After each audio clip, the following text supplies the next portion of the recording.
The story kicks off with a tense courtroom scene. A young girl, more mature than she looks, takes the stand, accusing her Turkish teacher, Mr. Getz, of harassment. As she shares the disturbing details, Kevin Lomax, the defense lawyer, is stunned. He believed in his client's innocence. Until now. The girl reveals that Mr. Getz didn't just target her, he harassed other girls too. Kevin is shaken. He asks for a 15-minute break, storms out, confronts Getz in disgust, and vents in the bathroom, questioning everything: his morals, his career, his choices. Then a reporter sneaks in a jab: "Maybe this is the first case you'll ever lose." That one line hits Kevin's ego hard.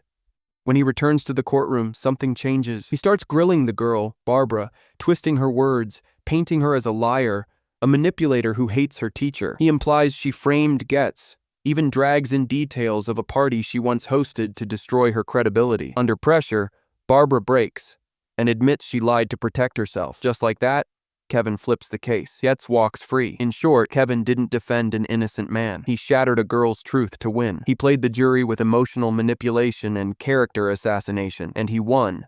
But at what cost? This moment marks the beginning of The Devil's Advocate, a chilling tale of ambition, ego, and the dangerous game of defending evil. The term devil's advocate means arguing for the side no one wants to support, just like Kevin did. Later, Kevin celebrates his victory, fully aware he just unleashed a predator. But success for him is everything. During the party, a clerk offers Kevin a deal: move to New York, choose jurors for big cases, and enjoy luxury living on someone else's dime. Kevin, tempted and greedy, agrees. Before leaving, he asks his deeply religious mother, Alice, for advice. She begs him not to go, warns him that New York's culture is dangerous. But Kevin, blinded by ambition, ignores her. What lies ahead is something even darker than he imagined. Kevin, blinded by ambition, brushed off her fears. With some sweet talk, he convinced her to let him go. He packed up his life in Florida and moved to New York with his wife, Mary Ann. There, Kevin quickly proved himself by helping a powerful client win a case, just by handpicking a favorable jury. His success caught the eye of John Milton, the mysterious head of the city's most elite law firm.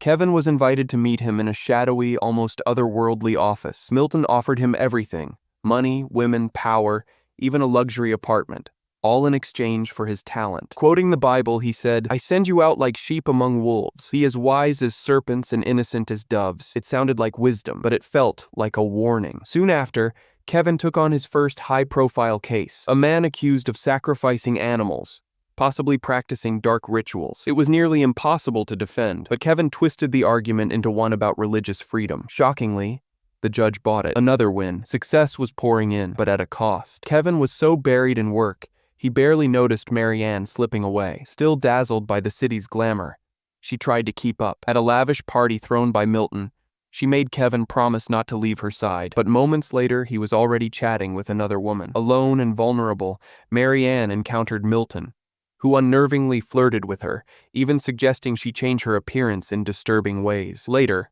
Milton handed Kevin a massive case, defending billionaire Alex Cullen, accused of murdering his wife, stepson, and maid. The original lawyer, Eddie, was furious, but Milton overruled him. Kevin was now the star. Meanwhile, Mary Ann, drunk and abandoned for 9 hours at the party, was furious.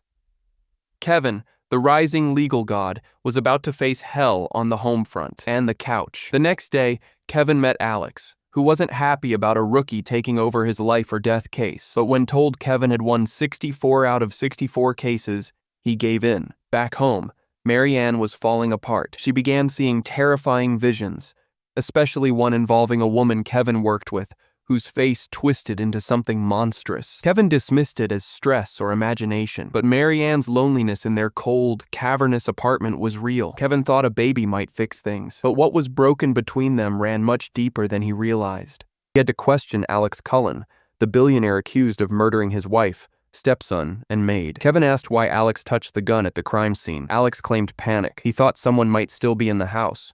But the real twist? He wasn't alone that night. He was with his assistant, Melissa. If she confirmed that in court, he might walk free. Meanwhile, Kevin noticed Mary Ann's mental state crumbling. Concerned, he called his mother, Alice, to New York. But the moment she met John Milton, she felt uneasy. Something about him sent chills down her spine, even in the elevator. As he casually introduced her to Natasha and another woman, Alice couldn't stop staring at him in discomfort. Kevin met with Melissa, and she backed up Alex's alibi. It seemed like they had a solid defense. But then came a strange moment on the metro. Kevin and John were traveling together when John started taunting a man named Calway by revealing a disturbing truth about his wife's infidelity down to the man's name. Calway freaked out and bolted off the train. Kevin, stunned, wondered, how does John know everything? Back at home, Mary Ann's mental state spiraled. She dreamt she'd become a lawyer and started to believe it was real. No matter how much Kevin tried to comfort her, she was slipping away. He told John, who surprisingly advised him to walk away from the case and focus on his wife, but Kevin was obsessed. He believed that Mary Ann's suffering was somehow connected to the trial, and he wasn't ready to quit. In court, Kevin stunned everyone. While the opposing lawyer shredded Alex's character, Kevin seemed to agree.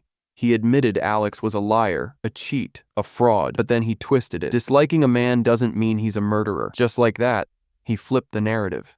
The jury started to see Alex not as a killer, but as a flawed man under attack. Kevin now had Melissa to testify. He prepped her hard, drilling every detail, but one slip from her exposed a lie. Melissa hadn't been with Alex. The alibi was fake. Alex did commit the murders. Shocked and furious, Kevin turned to John, who simply told him, "Follow your heart." Maybe it's time to lose. But Kevin didn't lose. He couldn't. He twisted the truth one more time, and Alex walked free. When Kevin returned home, Mary Ann was terrified. She told him something horrible had happened, that John had done something unspeakable to her. But the time she claimed it happened, John was with Kevin in court. Still, her condition was so bad, Kevin rushed her to the hospital. She was being admitted to a psychiatric facility. Just then, a Justice Department officer approached Kevin. At first, he didn't want to listen, until he heard that Mr. Getz, the teacher Kevin had saved in the first case, had just been caught with the body of a 10-year-old girl in his car. The officer told Kevin he'd been investigating John Milton for years. Milton's companies had their hands in everything: law, weapons, drugs. He wanted Kevin's help to bring John down. Seconds later, a car exploded. The officer was gone. Kevin ran to see Mary Ann. She was in shambles. His mother, Alice, had come too. She pulled Kevin aside and revealed a secret. She had once come to New York in 1966 for church work. While staying at a hotel, she met a charming waiter, Kevin's father. And that man, she realized now, was John Milton. Kevin was stunned. He didn't even let her finish. When he found Mary Ann, it was too late. In a tragic moment, she took her own life right in front of him. Kevin screamed in agony. But she wasn't dead yet. She was rushed to the ICU, hanging by a thread. Alice continued. The man she met back then knew scripture like the back of his hand. He quoted, "I send you as sheep among wolves," the same line John used. Kevin pieced it together. John Milton wasn't just his boss. He was his father, and not just any father. He was Lucifer himself. Kevin confronted John in his ominous, hellish office. Trembling with rage, he asked what he did to Mary Ann. John didn't deny a thing, and in a moment of fury, Kevin unloaded a gun into his father's chest. But the battle between ambition and morality was far from over. Kevin's bullets didn't harm John, because John had created death itself. With a cold smile, John revealed his truth. "They call me Satan, Lucifer, but you, son, can call me Dad." He claimed he didn't destroy Kevin's life. Kevin did it all on his own. John reminded him of what he said back on the metro. "Maybe it's time you lose." Kevin was shattered. John twisted the knife deeper, saying, "I told you to walk away from the case, but you chased glory and left your wife behind." Then John revealed his terrifying plan. He wanted Kevin to sleep with his own half-sister and create a child who would rule the world, born of ambition, ego, and sin. But Kevin had one weapon left: his free will. He looked John dead in the eyes and said, "I choose." And with that, Kevin pulled the trigger on himself. In that one act, he shattered John's entire plan. John and Natasha screamed, burst into flames, and vanished back to hell. Suddenly, Kevin wakes up. He's in the bathroom, right back at the moment where the movie began. The Getz case. It was all a vision, a warning. Larry, the pushy reporter, rushes in and tries to get Kevin to take the case again. But this time, Kevin refuses. He's learned his lesson. He chooses love over pride. Mary Ann smiles beside him, and for the first time, Kevin feels peace. But as Kevin walks away, Larry transforms for a brief second into none other than John Milton, Lucifer himself, grinning as he whispers, "Vanity, my favorite sin." So, friends, whether you believe in the devil or not, remember this: pride, greed, lust, These are the 7 deadly sins. They may feel like gifts, but they slowly destroy us from within. Look inside yourself. What are you struggling with? If this story moved you, like the video and share your thoughts.